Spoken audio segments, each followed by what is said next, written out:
আপনি যদি মনে করেন মার্কিন প্রেসিডেন্টের নিরাপত্তা সবচেয়ে বেশি, তবে সম্ভবত আপনি রাশিয়ার প্রেসিডেন্ট ভ্লাদিমির পুতিনের নিরাপত্তা ব্যবস্থা সম্পর্কে বিস্তারিত জানেন না।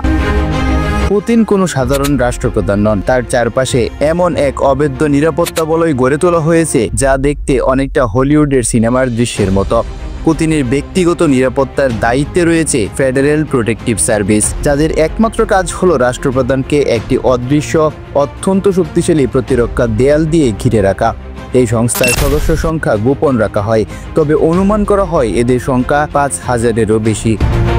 এদের মধ্যে মাত্র কয়েকজন সরাসরি পুতিনের কাছাকাছি থাকেন, বাকিরা এমন গোপন স্থানে অবস্থান করেন যেখানে তাদের উপস্থিতি সহজে ধরা পড়ে না। যদি আপনি ভাবেন পুতিনের দেহরক্ষীরা শুধু পিস্তল আর ওয়াকিটকি নিয়ে ঘুরে বেড়ান, তবে আপনি ভুল।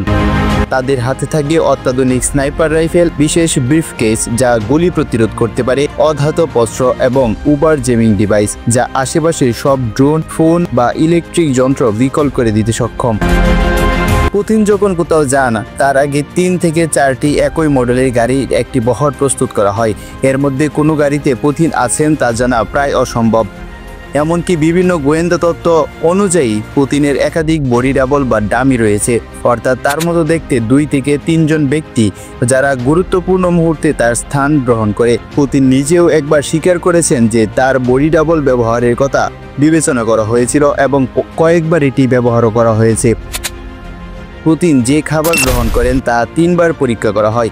রাশিয়ার বিশেষ টেস্টিং ইউনিট তার খাবার, পানীয়, ফল এমনকি কফি পর্যন্ত ল্যাবে পরীক্ষা করে পরিবেশনের অনুমতি দেয়। পুতিন সবসময় একাধিক গাড়ি বহর নিয়ে চলাফেরা করেন এবং তার গন্তব্যের পথ প্রায়শই সম্পূর্ণ বন্ধ করে দেওয়া হয়। অনেকে মনে করেন তিনি গাড়িতে যাচ্ছেন, কিন্তু প্রকৃতপক্ষে তিনি হেলিকপ্টার বা ব্যক্তিগত জেটে আকাশপথে অন্য কোথাও চলে যান। এভাবে তার নিরাপত্তা দল প্রতিপক্ষদের বিভ্রান্ত করে। পুতিন যে গাড়ি ব্যবহার করেন তা কোনো সাধারণ গাড়ি নয়। এটি সিনাট লিমুজিন নামে পরিচিত, যা দেখতে একটি মিনি ট্যাঙ্কের মতো। এটি বুলেট প্রুফ, বোমা প্রুফ, রাসায়নিক গ্যাস প্রতিরোধী এবং এমনকি কিছুক্ষণ পানির নিচেও চলতে পারে। গাড়ির দরজা এত ভারী যে সাধারণ মানুষের পক্ষে তা খোলা অসম্ভব। পুতিনের ব্যবহৃত বিশেষ বিমানটিও বুলেট প্রুফ এবং ব্যালিস্টিক মিসাইল প্রতিরোধী।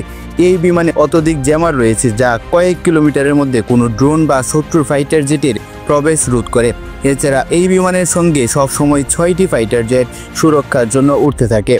আরেকটি আকর্ষণীয় তথ্য হলো 2022 সাল থেকে পুতিন প্রায়শই বিমানের পরিবর্তে একটি গোপন ট্রেন ব্যবহার করেন। এই ট্রেনটি বাইরে থেকে সাধারণ রাশিয়ান রেলের মতো দেখালেও ভেতরে রয়েছে jammer, helipad, control room, medical unit এবং এমনকি আত্মরক্ষার জন্য রকেট সিস্টেম। যদি কেউ পুতিনের সঙ্গে সাক্ষাৎ করতে চান, তিনি রাজনীতিবিদ, সাংবাদিক বা সাধারণ রাশিয়ান নাগরিকই হোক না কেন, তার পূর্ণাঙ্গ পটভূমি যাচাই করা হয়। যদি কেউ অতীতে এমনকি 10 বছর আগেও ফেসবুক বা সামাজিক যোগাযোগ মাধ্যমে পুতিনের বিরুদ্ধে কিছু লিখে থাকেন, তাকে সাক্ষাতের অনুমতি দেওয়া হয় না।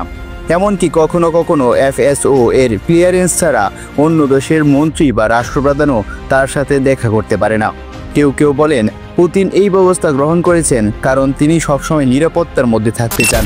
আবার কেউ বলেন রাশিয়ার মতো শক্তিশালী রাষ্ট্রের রাষ্ট্রপ্রধানের নিরাপত্তা নিশ্চিত করার মানেই দেশের শক্তি অক্ষুণ্ণ রাখা। বিশ্বের হাই প্রোফাইল রাষ্ট্রপ্রধানদের মধ্যে পুতিনের মতো এত কঠোর এবং জটিল নিরাপত্তা ব্যবস্থা আর কারোরই নেই।